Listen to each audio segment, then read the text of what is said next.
İskender Lahti. Benim en sevdiğim tarihi eserlerden biri olan İskender Lahti, geçmişe ışık tutan harika bir kültür mirasıdır.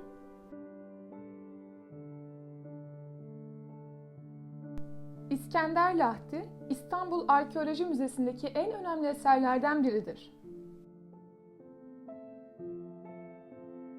Bu eser M.Ö. 315 yılında yapılmıştır. Yani yaklaşık paranın icadı kadar eskidir. Bu lahit, bugünkü Lübnan'da bulunan Sidon Kral Nekropolü kazılarından çıkartılmıştır. 1887 yılında Padişah II. Abdülhamit bu kazıları yürütmek için Müze-i Hümayun'un yani İmparatorluk Müzesi'nin müdürü ve ilk Türk müzecisi olan Osman Hamdi Bey'i görevlendirir. İskender Lahti ile birlikte bulunan 18 lahit kazılarak çıkartılır. Bu lahitler görselde görüldüğü gibi birçok zorluğa rağmen gemiyle Lübnan'dan İstanbul'a nakledilir.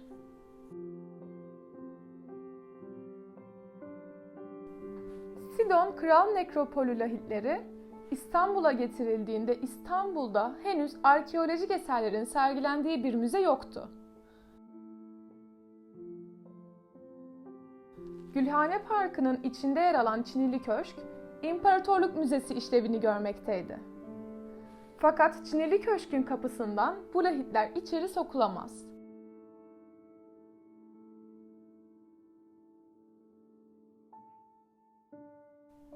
Osman Hamdi Bey, hükümete bir yazıyla yeni bir müze binasının inşasına acilen ihtiyaç olduğunu bildirir.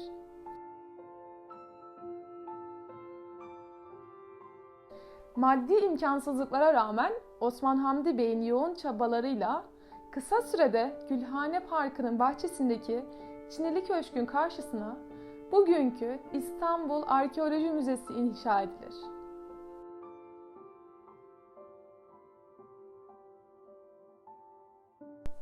Bu lahit, bulunduğu ilk yıllarda uluslararası bir üne sahip olur. Birçok Avrupa ülkesi bu lahti kendi müzelerinde sergilemek için talep eder. Osman Hamdi Bey, onurlu bir duruşla bu isteği reddeder ve lahtin diğer lahitlerle birlikte İstanbul Arkeoloji Müzesi'nde sergilenmesini sağlar.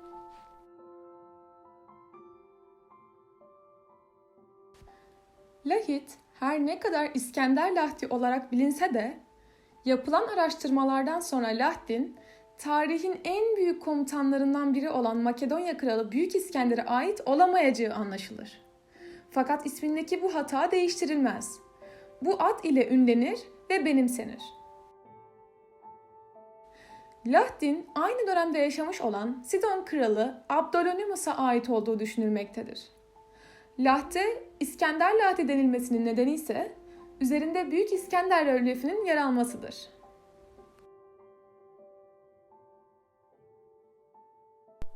Lahtin bu frizinde Makedonya Kralı Büyük İskender'in Perslerle yaptığı İssos Savaşı'na ilişkin rölyef bulunmaktadır.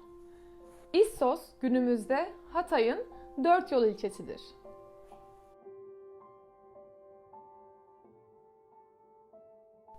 Makedon askerleri kısa kollu ya da çıplak olarak, Pers askerleri ise pantolon giymiş olarak betimlenir.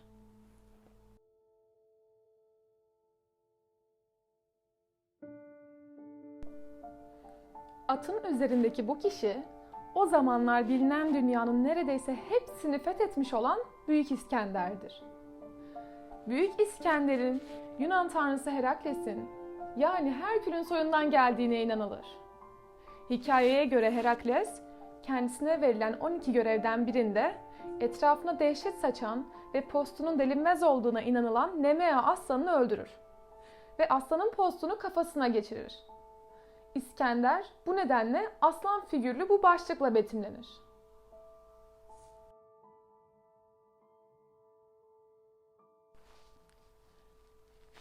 İssos Savaşı'nda Büyük İskender, kendisinden sayıca üstün olan Pers ordusunu yener.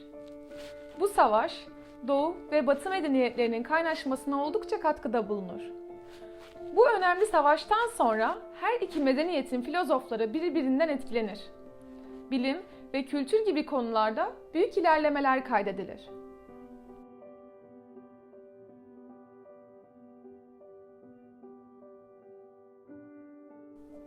İskender Lahtin'e baktığımızda Lahtin canlılığını hissederiz. Lahtin bu kadar canlı gözükmesinin en önemli nedeni figürlerin tamamına yüksek kabartma olması ve boyanması, buna karşın arka zeminin boyanmamasıdır.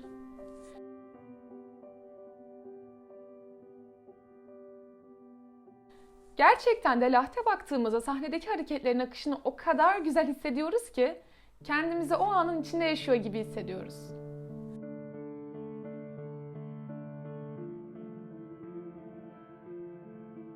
Her ağacının elbisesinin hareketle orantılı olarak gösterildiğini görüyoruz.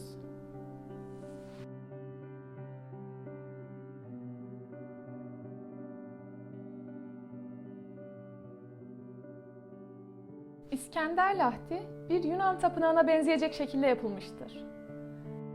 Lahtin bu kısmındaki yumurta ve kıvrımlar da normal bir tapınakta görebileceğiniz süslemelerdir. Akroter'in üst sırası sadece kanat parçaları kalmış kartallardan ve kadın başlarından oluşur.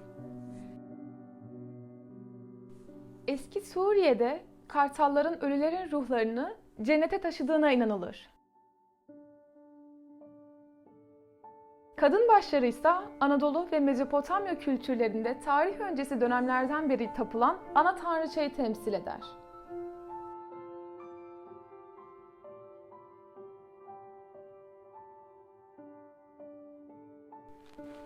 Lahtin dört köşesinde yer alan aslanlarınsa Lahti koruduğuna inanılır. Çiçek motiflerinin içindeki deliklere defin esnasında canlı çiçekler yerleştirilir ve böylece defin töreninde lahit süslenmiş olur.